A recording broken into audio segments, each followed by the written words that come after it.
The COVID lockdown has pretty much been lifted. People are trying to return to normal lives. What lessons have they learned? What lessons has the church learned that we can apply to our lives today? Join us as a special guest comes online and shares the lessons that he has learned.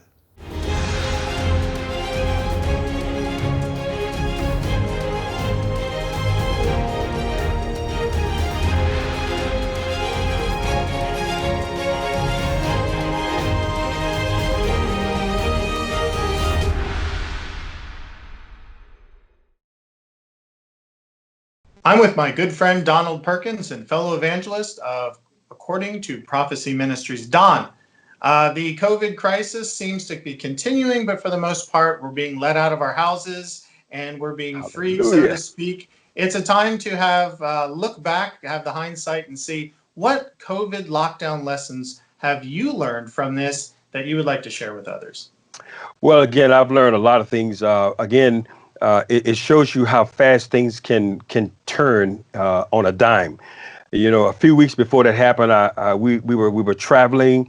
We did a lot of meetings. I was actually scheduling to go to Israel, Canada for some conferences, and all of a sudden everything shut down. And it made me think about how it's going to look after the church is raptured. Immediately the world will go into a tailspin or into chaos. You know what I mean?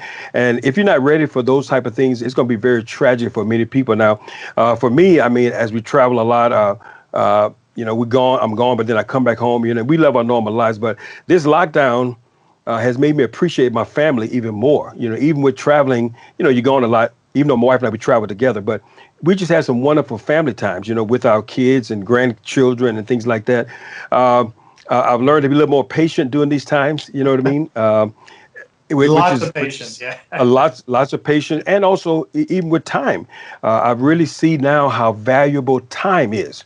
We are so busy, even in Christian work, we're so busy that sometimes we need to just stop, slow down, smell the roses, enjoy the family. You know what I mean? Now, in regards to the lockdown, now I do think it may have gone a little bit longer. The actual lockdown, especially Should when go down longer or not long enough? I think it's gone too long in reference to shutting down the economy. Yeah. I think, or let me say it this way, in reference to the church being essential. Okay. I think the church should have never been locked down in that regard. Now, don't get me wrong. I think the COVID-19 is dangerous. We should respect that.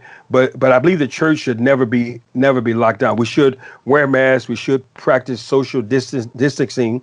But the church is relevant for the times. Suicides have gone up as a result of this. You know, people have lost their jobs. People have no hope right now because of everything that's going on. The church should have been a part of the answer and not so metered like they did. You know, now, again, the COVID-19 is serious. It's definitely a serious virus. A lot of people lost their lives. But I think that they probably overestimated the response, and then they locked everything down. And again, it was because of the statistics that was given. I do understand that, but you know, the church should have been a part of that. You know, if you have marijuana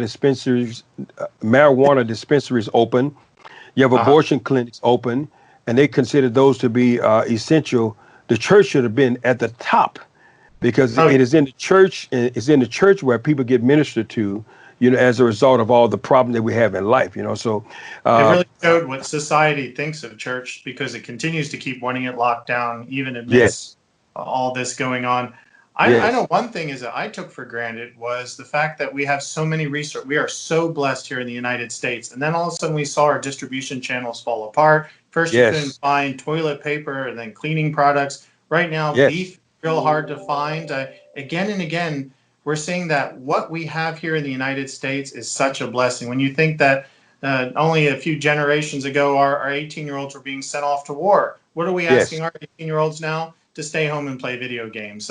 My daughter graduated this year. She had to have a drive-through graduation. So we're really blessed. So I'm thinking that this is a time, at least for me, to have an attitude of gratitude. Amen. I am grateful to be born here in America. Can you imagine other nations that had the lockdown that didn't have the resources that we have? You know, even though we had to go to certain places to try to find toilet tissue, we were still blessed here. We're still blessed in America. I've learned as you to be very grateful for being born here in America. You know, and again, you know. That's just some of the lessons that I've learned. I mean, in reference to this time, I mean, I've cherished the time. I will say, though, I am ready to get back on the road proclaiming God's prophetic truth. I have a fire within me, Nathan, to preach the gospel. And again, one other thing, too, you know, with the rise of technology, I mean, this has also been a blessing, too. A lot of ministries were not prepared for the lockdown, but now more ministries are prepared and are getting prepared. So I believe the gospel is going to spread even more as a result of COVID-19.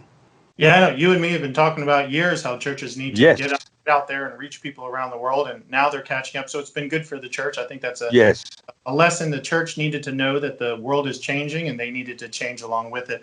I want to end with one verse that Jesus gives in 2 Chronicles 7:14. You're very familiar with. If my people who are called by name will humble themselves and pray and seek my face and turn from their wicked ways, then I will hear from heaven, will forgive their sins and heal their land. Don, I think that's the one lesson that we haven't learned yet as a nation. Amen. Amen. That's right. You know, we need to turn. And he said, if my people, that is specific to his people, not the world. The world's going to sin. That's their nature. He's talking to his people. This has been a time, too, where people can look inwardly and circumspect in their own lives. And again, I've gotten a lot of calls from Christians all over the country. Brother Perkins, what's going on?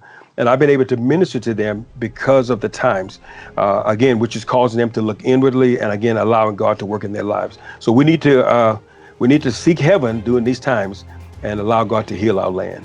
Fantastic. Well, thank you so much, Don. I appreciate you helping us get a new prophetic perspective. It's been an honor.